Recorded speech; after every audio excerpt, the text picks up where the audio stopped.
of his brother Abel, and he gives in and kills him. There's a story right after he accumulates wives like property, and he sings songs about how he's a more violent, vengeful. So bad with the human race that Flood story is about God being angry, but it actually begins with God's sadness and grief about this. And so out of his passion to preserve the goodness of his world, forget about the animals. right, and the animals.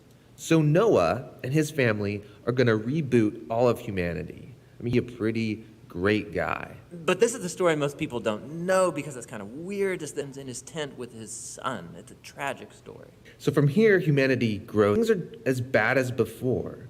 And the last story is the famous story of the Tower of Babel. And in this story, you have all of nations uniting together to use this new technology they have, the brick. And they want to make a name for themselves and build this big city with a huge tower that will reach up to the gods. But God knows that this city... This is Tim. This is John. We believe the best way to understand the Bible is to So that's the Old Testament expert there. One thing to know about Tim And that's the here. We are looking at here this idea that the meant to be looked at just on solely an individual anecdotal level. Although you can do that and get good information. It's a story that's broader. It's the story of a God who created out of generative love, a love that was abundant and blue.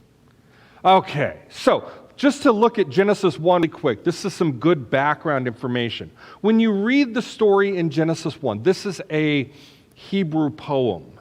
It's not meant to be read as a linear history, an exact recounting of how things happened.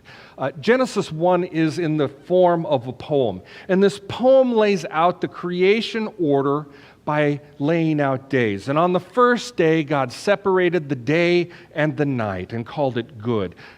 Time, space and time together.